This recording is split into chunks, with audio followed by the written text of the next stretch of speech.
from the Gospel recorded by St. Matthew.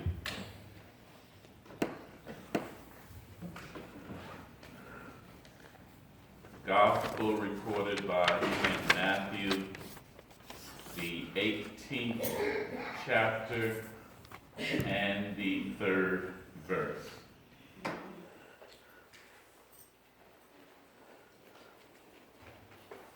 Gospel recorded by St. Matthew, the 18th chapter and the 3rd verse. Truly I tell you, he said, unless you turn and become like children, you will never enter the kingdom of heaven. Right. Truly I tell you, he said, unless you turn and become like children, you will never enter the kingdom of heaven. As we celebrate this Buzz and Youth Sunday, I had that in mind when choosing this text. Truly I tell you, unless you turn and become like children, you will never enter the kingdom of heaven. Today's passage stems from something that is utterly preposterous. The disciples must have been having an argument amongst themselves and not being able to settle it themselves. They brought the argument to Jesus. Look at verse 1. It says, at that time the disciples came and asked Jesus, who is the greatest in the kingdom of heaven? When you look at this verse, you see that this is utterly preposterous. And there are a couple of reasons why this verse is preposterous. First, that they're even having this argument is preposterous. Look at what they're asking. Who is the greatest in the kingdom of heaven? Well, who is the greatest in the kingdom? Only one person said it. Jesus. Amen. If Jesus is the greatest in the kingdom, what are they arguing about?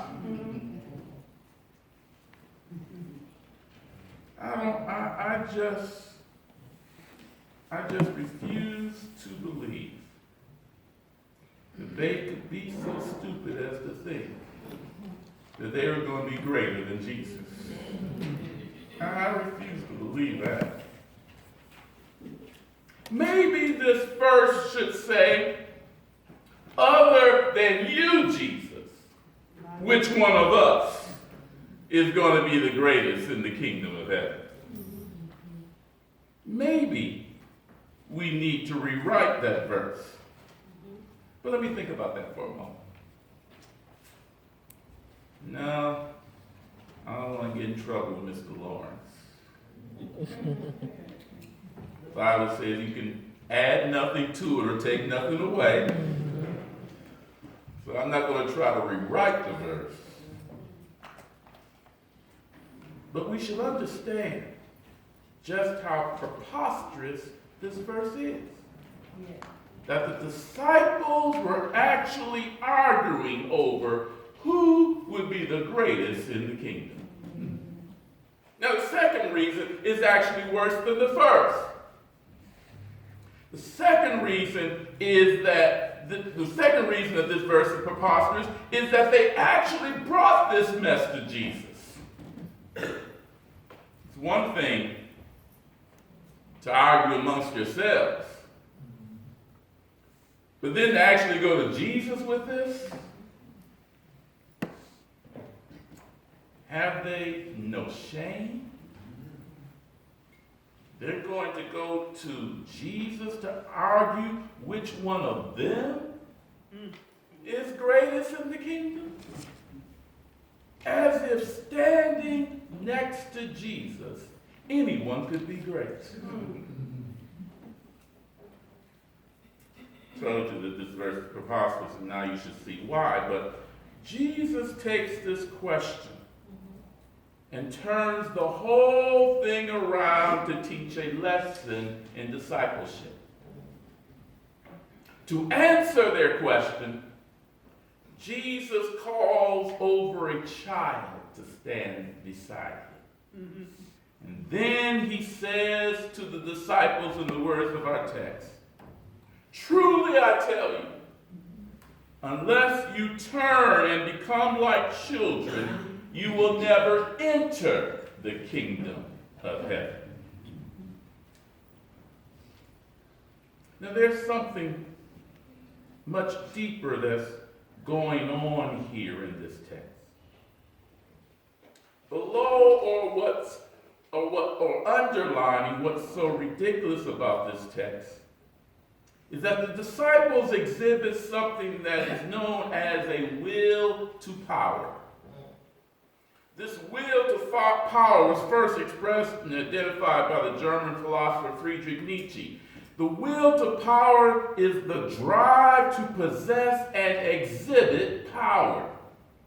One's status and one's respect is predicated upon their possession and exhibit of power. Power is here defined as the ultimate drive of an individual. This will to power is being exhibited in the disciples in their drive to be the greatest in the kingdom. See, it's not just enough for them to get in. No, they don't want to just get in, as the song says. No, they want to be the greatest in the kingdom. This is what Nietzsche calls a will to power. Will to power is predicated upon the drive of ambition. Ambition is the desire to possess power and to be greater and superior to all others. Ambition is exactly what we see in the disciples because one wants to be greater than anyone else in the kingdom. Notice that the disciples, they don't have a romantic or idealistic vision of the kingdom. They don't have the kind of vision of the kingdom that our foreparents had. With all of the injustice that was heaped upon our foreparents, they still believed in a kingdom where injustices would be wiped away and that everyone would be equal in the kingdom. In a society whose discrimination was designed to make sure that they barely had enough of anything to survive, they used to sing, "I got shoes, you got shoes, all God's children got shoes. When we get to heaven, I'm going to put on my shoes, walk all over God's heaven." And that next verse is this: "I got a robe. All right. You got a robe. Yeah. All God's children got a robe.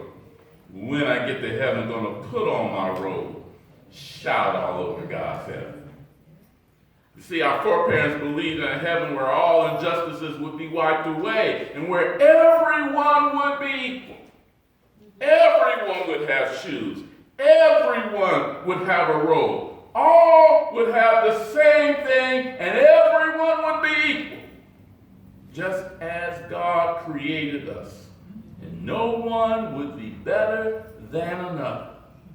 That was our foreparents' idealized vision of heaven. But the disciples had a different vision.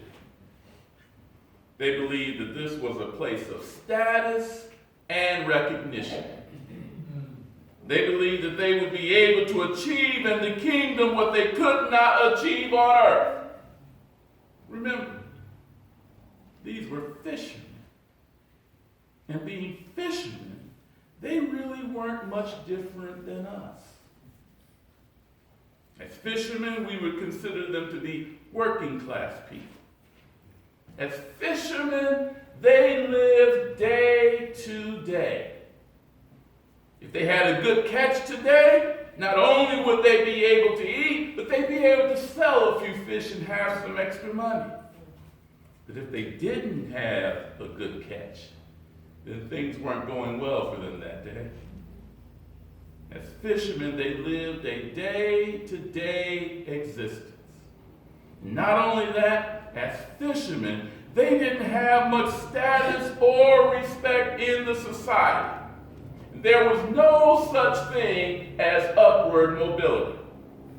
You couldn't go to college or even a trade school in order to educate yourself and to get a better job. These kind of schools did not exist. You were a fisherman because your father was a fisherman, and his father before him. So living a day-to-day life without status or position, the disciples envisioned a kingdom where they could achieve what was impossible for them to achieve on earth. And on top of that, the will to power kicks in. Not just to be in the kingdom. No, they have to be the greatest in the kingdom. Ambition, the will to power caused the disciples to argue over who would be the greatest in the kingdom. But when they brought the argument to Jesus, what did Jesus do? He called a child to come to him. And then with the child standing with him, he said to the disciples in the words of our text, "Truly, I tell you, unless you turn and become like children, you will never enter the kingdom of heaven." It's difficult to see and to understand today just how radical Jesus actually was. He called to him a child and told his disciples unless they became like a child, they could not enter the kingdom of heaven. What Jesus told his disciples was radical. It's radical because, as I said, these were fishermen. The disciples were working class people. They didn't have much status in their society.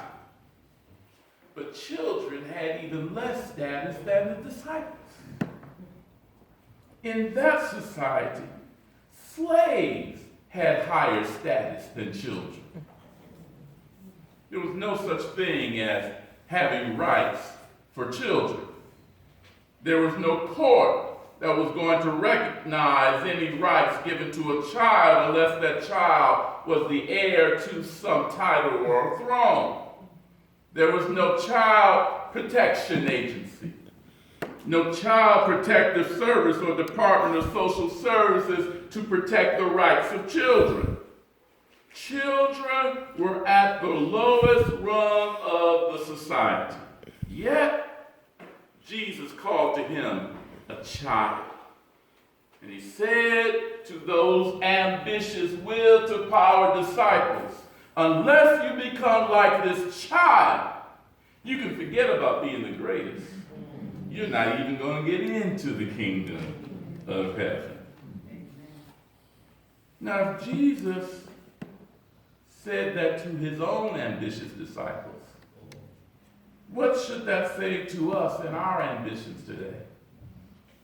Those of us who are struggling to move up to what we believe is a better position. Those of us who are seeking higher and greater status.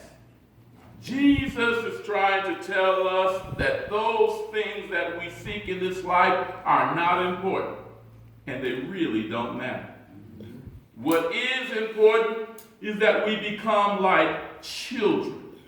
Otherwise, we won't enter the kingdom of heaven. In order to be like a child and enter the kingdom of heaven, Jesus told his disciples that they needed to turn Now that language, turn, comes to us out of our Pew Bibles. And it's from the Pew Bibles that the title of the sermon is taken. However, King James says converted. NIV in New Revised Standard says change. So depending on which translation you're using, you just take that verb and put it in your title. Make that appropriate to you. But in either case, what Jesus was saying both to his disciples and to us today, in our present state of ambition and seeking of status, we won't enter the kingdom of heaven. In order for us to enter the kingdom, we will have to turn. We have to be converted. We have to change and become like a child. Only then will we be able to enter the kingdom of heaven. Now, if you're not a very ambitious person, if you're not seeking to gain more and more and are satisfied with what you have as the Bible teaches us, then I suspect you may not need to turn very much. For others of us, driven by ambition and a desire for status, we may have a far way to turn in order to be as a child. We have to be very careful of ambition in our lives, the drive that leads to a will to power. The will to power is sin. It is a rejection of God. Reinhold Niebuhr says that the will to power is demonic because the person rejects God. And in their unlimited ambition, it becomes a God for them, small g. So instead of honoring God, the ambitious person makes ambition the God of their life, and therefore breaks the second commandment that says you should have no other gods before the Lord. Mm-hmm. Someone with ambition has a long way to turn. That person needs a serious conversion in their life. This is a funny thing. Most of us spent our childhoods trying to get older, trying to be like adults, only to find as adults that in order to get into the kingdom of heaven, we got to turn and be a child. No matter where you are, how far you may need to turn in order to be like a child and enter the kingdom of heaven, Jesus calling a child to him models a couple of things for us today. First, a child represents humility. Remember, as fishermen, the disciples were at the bottom of their society. Children, however, were even lower than fishermen, even lower than slaves. So what Jesus was saying to the disciples is that even though you're at your lowest point in society, to enter the kingdom, you have to go even lower. In order to lower yourself, you have to be humble. Mm-hmm. You have to have humility. Mm-hmm. Now, how far do you have to turn? What conversion needs to take place in your life so that you can be as humble as a child? A child is humble because children, and particularly young children, aren't seeking status and positions in their life. Amen. Children are just happy, playing, and being children. Mm-hmm. Now, when they get to be preteens and teens, that's a whole different sermon. But as children, They're just happy being children. Children have no ambition. What they desire is affirmation from their parents. They'll draw something and bring it to you. Daddy, look what I drew. Daddy, look what I painted. Daddy, look what I made. Micah had a gymnastics meet last night, and I was there just waiting on the next event and standing next to a little child, and that child was reading a book. And that child was so happy reading the book, he got my attention and showed me he was reading the book and just pointed out all the words as he was reading. He was so happy to read it, and I'm not even his parent, but he said, look, I'm reading. And when I affirmed him, a big smile came over his face. When a child receives that affirmation, their whole day is made. And in seeking affirmation, what a child is doing is seeking to please their parents. And that affirmation is a sign that the parent is pleased with what the child has done. And that affirmation alone is worth everything to that child. Amen.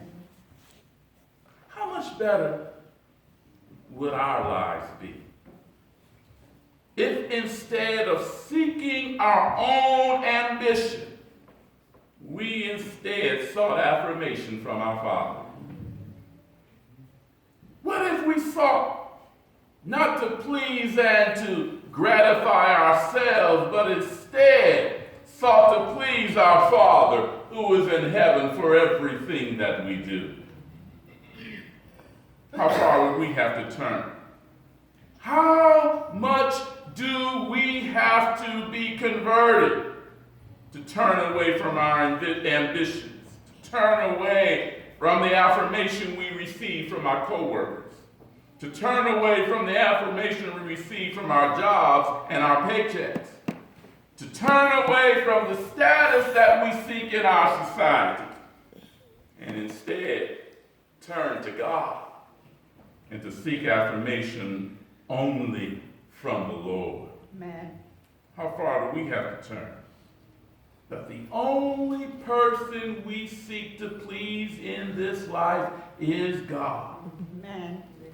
And when we learn that God is the only person we should seek and please in our lives, anyone else who can't handle that, they don't need to be in our lives.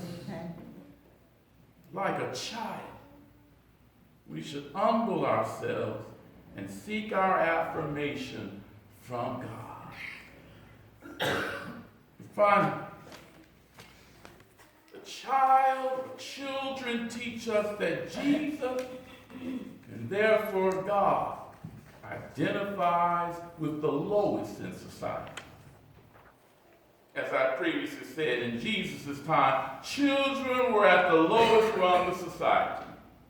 Children were at the very bottom. Yet, Jesus called a child and told his disciples unless they could be like this child, they would never enter the kingdom of heaven.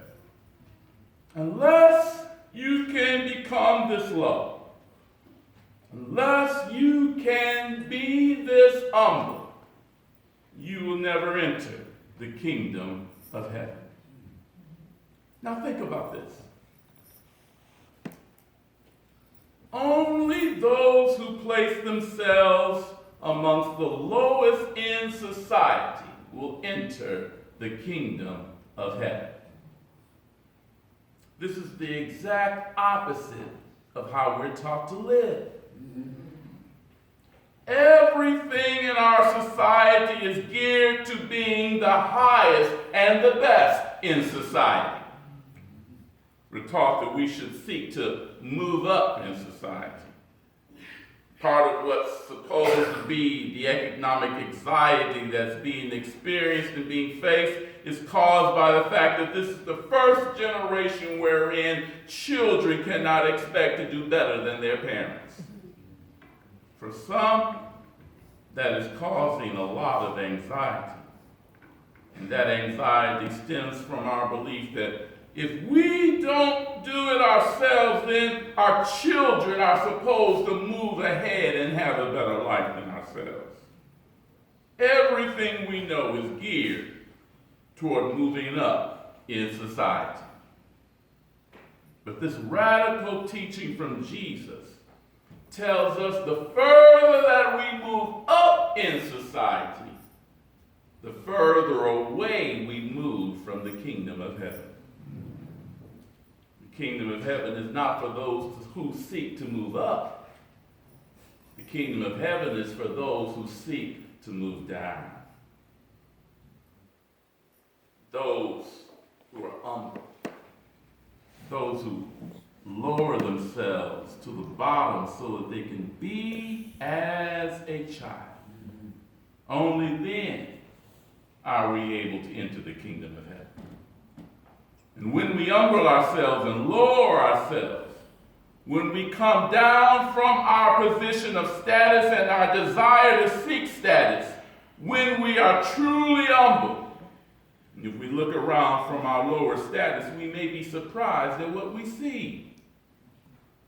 We'll see those in society who have been left behind, those who are marginalized, those who have been left behind in this booming economy because it's not booming for them. Yet, we might see those who are on the street every day, but we never took the time to recognize who they were. We were too busy seeking status and a better position for ourselves. These people who we don't take the time to see, these are God's children too. Amen. And when we finally can see them, then we can take the time to help them. When we see someone who is hungry, we can give them something to eat. When we see someone who is thirsty, we can give them something to drink. When we see someone who isn't properly clothed, then we can give them something to wear. We see people who are sick, we can visit them. And when we finally see people, then we can minister to them. Then we'll realize that all people, no matter who they are, everyone was created by God and loved by God. Amen. All of the labels, the stigmas, the stereotypes, prejudices, our fears that we place on people, none of these things matter to God. God only sees someone who is made in God's image, and that person is in need. And God loves that person so much that God asked us if we would care enough to minister to that person.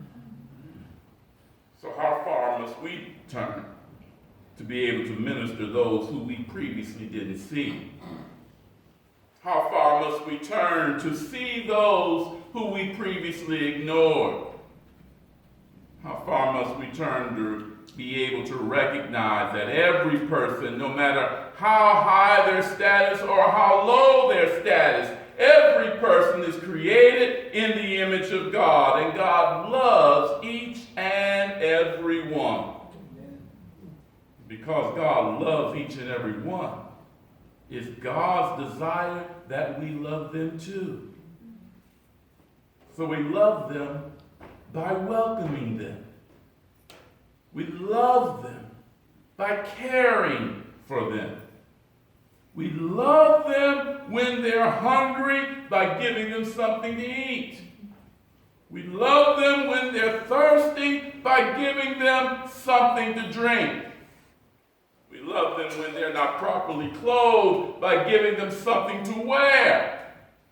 We love them when they're sick by visiting them. And we love them, and when we love them in this way, we are humble enough to seek God and to minister to them.